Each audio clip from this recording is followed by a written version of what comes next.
John sir இருந்தது, captain இருந்தது ஒரு பெரிய பேரிழப்பு தான். அது ஃபேக்காக இருக்கக்கூடாதுன்னு நினச்சேன். ஆயிடுச்சு. அவர் சினிமா துறையில் நடிக்க வந்தபோது, துணை நடிகராக இருக்கும்போது அவரை பார்க்கும்போது, அவர் ப்ரொடக்ஷனில் வந்து பார்த்திங்கன்னா, நான் சாப்பிட்ற சாப்பாடு தான் எல்லா ஆர்டிஸ்ட்டும் சாப்பிடுவாங்க. பெரிய ஆர்டிஸ்ட்டு தான் அந்த அளவு வந்து எல்லாத்தையுமே சமமாக பார்த்தவர்.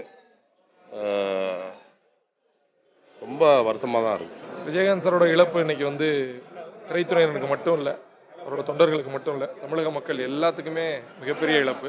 இது ஈடு செய்ய முடியாத இழப்பு தான். அது என்ன சொல்கிறதுன்னு தெரியல, வார்த்தைகள் இல்லை. ரொம்ப வருத்தமாக இருக்குது. இப்போது சென்னையில் உள்ள எல்லாரும் பெருந்திரளாக வந்துட்டுருக்காங்க.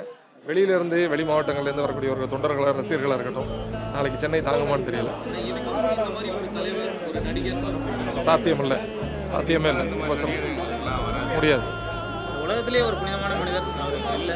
ஆனால் என்றைக்கும் நம்ம கூட இருப்பார். அவ்வளோதான். என்னென்னா ரொம்ப நேர்மையான மனிதர்களுக்கு வந்து அரசியல் வந்து தப்போன்னு நமக்கெல்லாம் தோணுது. ஏன்னா ஒருவேளை அரசியல் வந்து அதனால தான் ஒரு உடல் முடியாமல் போய் கஷ்டப்பட்டாரோ அப்படிங்கிற ஒரு அவங்கள பெரிய வருத்தம் உண்டு. ஏன்னா உண்மை என்ன, நீதி என்ன, நியாயம் என்னவோ அதை நேரடியாக கொஞ்சம் கூட தயக்கம் இல்லாமல் கேட்கக்கூடிய மனுஷன். தைரியமாக பேசுவார் யாருக்கிட்டனாலும். அந்த இழப்பு பெரிய இழப்பு. நாங்கள் காலைல 6 மணிலேருந்து நின்றுருக்கோம். நாங்கள் காலைல 6 மணிலேருந்து எங்கள் வீட்டிலேருந்து நாங்கள் எல்லாருமே வந்திருக்கோம். எங்களால் பார்க்க முடியல. அவர் இறந்ததை விட அவரை பார்த்தா எங்களுக்கு வந்து நிம்மதியாக இருக்கும். ஆனால் எங்கள் கேப்டன் வந்து மூச்சு தான் போச்சு. அவருடைய மூச்சு போச்சு. அவருடைய பேச்சும் சரி, எங்கள் உயிர் இருக்கிறவங்களும் அவர் பேச்சு எங்கள்கிட்ட இருந்து தான் இருக்கும். நான் கேப்டன் எங்களை தவறிட்டா நாங்கள் நினைக்கல. எங்கள் கூட தான் இருக்கிறார். எங்கள் இவ்வளோ மக்களுடைய கூட்டத்தில் அவர் இருக்கிறார் தான். எங்களை அவர் பார்த்துன்னு இருக்காரு. ஆனால் எங்களுக்கு கொஞ்சம் உதவி பண்ணுங்க, எங்களை தயவு செஞ்சு பார்க்க விடுங்க. அதான் இந்த அரசாங்கம் எதனா எங்களுக்கு முடிவெடுத்து கொஞ்சம் பார்க்க விடுங்க.